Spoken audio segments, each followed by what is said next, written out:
Partner. हाँ इतना time कहाँ लगा देहले हो? अरे को मरखा बाची से भेंट हो गई रहा, करे के नाथे में देर हो गई। यार तोहरो चैन नहीं खे, बाजार से अला और खेत में भिड़ गईला। का करी पार्टनर, अगर हमारा बाबूजी के बस चले ना तो हमारे के हुए देश के प्रधानमंत्री बना दिए। प्रधानमंत्री?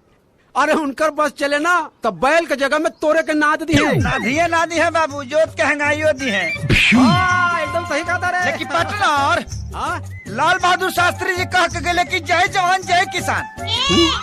खेती बाड़ी से बढ़ के दुनिया में कोनो काम ना होला। हाँ खेती बाड़ी?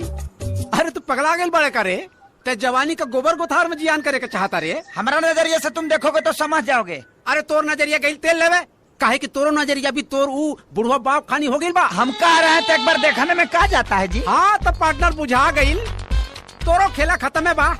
तो देख लिए यही खेती गृहस्थी के चक्कर में तोर ऊ बुढ़वा बाप तोरा के काम करवा करवा के मुआ न देहलस, तो हमरा नाम पे कुत्ता पहुंच दिया पार्टनर। शास्त्री जी सही कहते हैं, जय जवान जय किसान। हमरा के चचा से बचा ले भगवान। बाबूजी रौरा खिलाफ में गोधाना हमारे के भड़कावो तो लो, लेकिन हम देखी पूरा खेत में खाद छीट देनी। हाँ बेटा, खाद तो छीट देला जी, बहुत बढ़िया कैला। लेकिन वो कहा ना बेटा, हाँ बाबूजी, कि खाद जो हाँ, बा वो अपना खेत के जगह हाँ, दूसरा के खेत में छीट दे। दूसरा के हाँ बेटा, हमारा का पता। तू सुधरबा कबे बेटा? सुधर जाए। कब सुधरबा? सुधर जाए बाबूजी। दूसरों के माटी कोड़ के लाली से रोटी भर के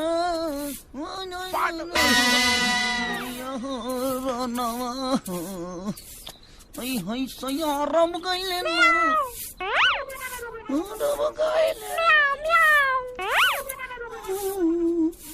रे ये बिलाई कहाँ बोलती है रे? माने अभी यहाँ हमारे काम रह गई बजे, बिलाई कहाँ बोलती है, कुकुर कहाँ बोलता है, पता करी रे पे इतना काम के लोट बा। तो भड़कत का बाड़े, काम कर। ठीक बा, लेकर के घर में आओ।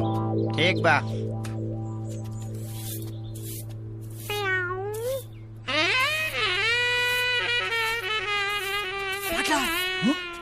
चला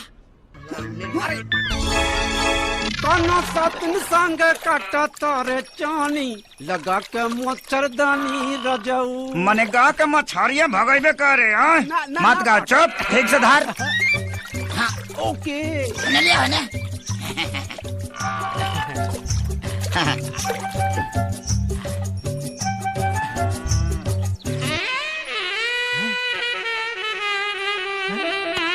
एकर पीसते ही खाइए। पार्टनर लकी तो तीने गोइल बड़ी सा। बाकी गरई कहाँ गई? पार्टनर लागत है कि सारा गरई चरंगा बिल धले बड़ी सा। अच्छा हाँ, आपका कहीं आप कौनो कला दिखावे के परी। अच्छा पार्टनर, मछली पकड़ना भी एगो कला है। अच्छा सबको नहीं पता है ना बाबू। हाँ दिखावा दिखावा दिखावा, कला दिखावा। पार्टनर हाँ यस, ये देखा बाबू, अडी रंडी आदमी नहीं है हम। रहा देखा, इसका बड़ा है। तका तू ही खाली जाना तारा। अब देखा हमार खेला पार्टनर।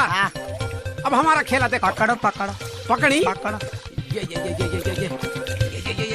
अंदर हाथ डालना। हाथ डाल के निकाल रहे हैं पार्टनर। लागत पड़ के करे धरल बिया।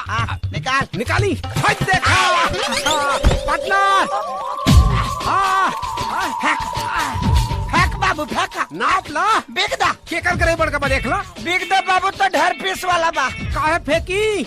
अरे एकरा के तो मस्त तेल के साथ फ्राई करे। हाँ। और मस्त भात के साथ मजा लेके खाए। सुरक्षित रह तब ना, पहले देख ले एक बार। देख ली, इनमें का देखे के?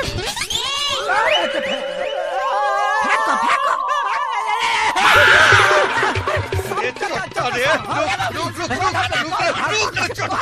बतावा तो पहुंच गए, घर पहुंच बतावा नहीं।